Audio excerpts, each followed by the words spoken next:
नीलो चिड़िया दूसरों के घरों को रंग किया करती थी और जंगल के सारे परिंदे नीलो चिड़िया से ही अपने घरों को रंग करवाया करते थे। और रंग करने के बाद जो पैसे नीलो चिड़िया को मिलते, उससे उसका घर का गुजारा बहुत ही अच्छी तरीके से हो रहा था। नीलो चिड़िया के घर को रंग करने के बाद नीलो चिड़िया बहुत थक गई थी, इसीलिए वो अपने घर को वापस आ जाती है। और घर वापस आते ही सोनू अपनी मम्मा से कहता है, मम्मा आज आपने आने में बहुत देर कर दी है, हमें बहुत भूख लगी है।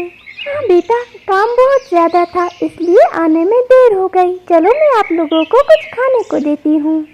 यूं उनकी जिंदगी बहुत खुशहाल गुजर रही थी। इधर नीलो के पड़ोस में कालू कौवा और कल्लो रहते थे और कालू कौवा भी रंग का काम किया करता था। एक दिन कल्लो कालू से कहती है, कालू अपनी पड़ोसन को तो देखो कितना कमा लेती है, और एक हमें कि अभी तक अपना घर भी नहीं बना सके। ये सब तुम्हारी फजूल खर्ची की वजह से है कि हम अभी तक अपना घर भी नहीं बना सके।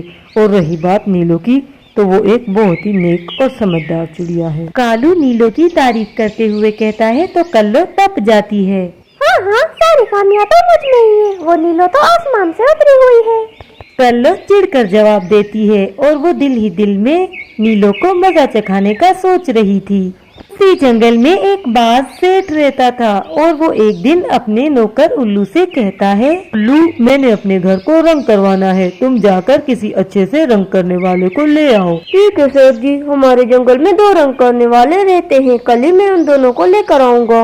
उसके बाद उल्लू चिड़िया के पास पहुंच जाता है और कहता है, नीलो मुझे सेठ ने भेजा है, वो अपने घर को कलर करवाना चाहते हैं, तुम कल सेठ के घर पहुंच जाना। ठीक है उल्लू भैया, मैं कल सवेरे ही पहुंच जाऊंगी। और इसके बाद उल्लू कालू के घर आता है और उसे भी रंग करने का कहता है। और फिर दूसरे दिन टाइम के मुताबिक नीलो और कालू बाज सेठ के घरों को रंग करने के लिए वहाँ पर पहुँच जाते हैं। और सेठ उनसे कहता है, ये दोनों घर मेरे हैं और तुम दोनों को इनको रंग करना है। जिसने अच्छा रंग किया मैं इसे बहुत बड़ी रकम और इनाम भी दूंगा, और जिसने रंग अच्छा ना किया तो मैं इसे पकाकर खा जाऊंगा। और फिर सेठ के जाने के बाद वो दोनों अपने अपने काम पर लग जाते हैं।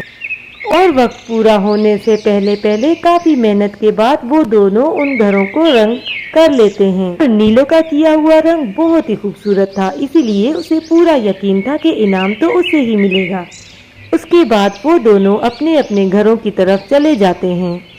और जब कालू घर वापस आता है तो कल्लो उससे कहती है, सेठ के घर को रंग, इनाम हमें ही मिलेगा ना? मैंने कोशिश तो की है, मगर क्योंकि नीलो बहुत ही अच्छा कलर करती है इसीलिए इसका घर बहुत अच्छा लग रहा था। कालू मायूस होकर जवाब देता है। कल्लो के दिमाग में एक तरकीब आती है जिसका जिक्र वो कालू से नहीं करती। और रात होते ही वो उस जगह पहुंच जाती है जहां नीलो ने सेठ के घर को रंग किया था। और फिर कल्लो नीलो के घर पर सारा काला कलर कर देती है। इधर नीलो अपने घर में आराम से बैठी हुई थी कि अचानक उसे याद आता है कि उसके ब्रश और रंग के डब्बे तो उसी जगह रह गए हैं। तो वो उन्हें लेने के लिए वहाँ से उड़ जाती है। और जब वो उधर पहुँचती है तो ये देखकर हैरान रह जाती है कि उसके घर को तो किसी ने काला कलर कर दिया था, क्योंकि अब रात भी बहुत हो चुकी थी और अब कुछ हो भी नहीं सकता था। इसीलिए वो बहुत परेशान होकर घर वापस आ जाती है। क्या बात है मम्मा, आप बहुत परेशान लग रही हैं। हाँ बेटा, मैंने जो सेठ के घर को रंग किया था इस पर किसी जालिम ने काला कलर कर दिया है। अब वो बात मुझे जिंदा नहीं छोड़ेगा। लो रोते हुए बच्चों को बताती है। मम्मा आप परेशान मत हो, ऊपर वाला सब बेहतर करेगा।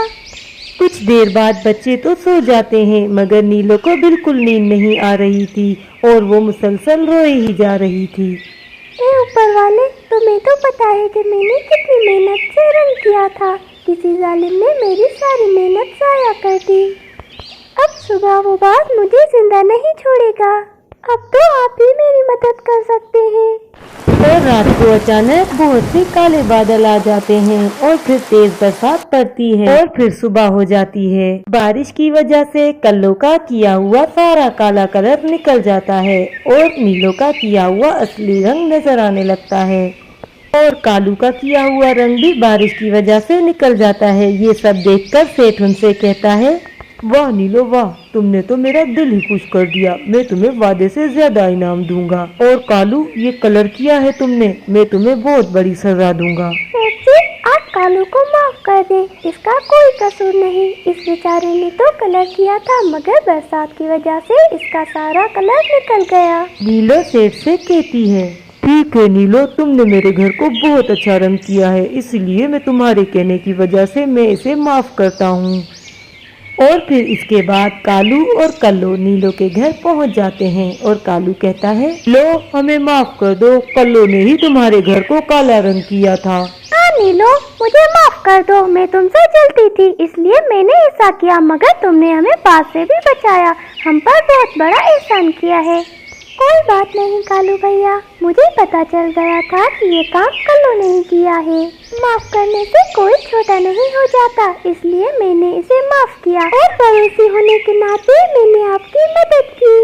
अब उम्मीद करती हूँ आज के बाद ऐसा आप दोबारा कभी नहीं करेंगे। नीलो ने इन्हें समझाते हुए कहा, हम वादा करते हैं आज के बाद दोबारा ऐसा कभी नहीं करेंगे।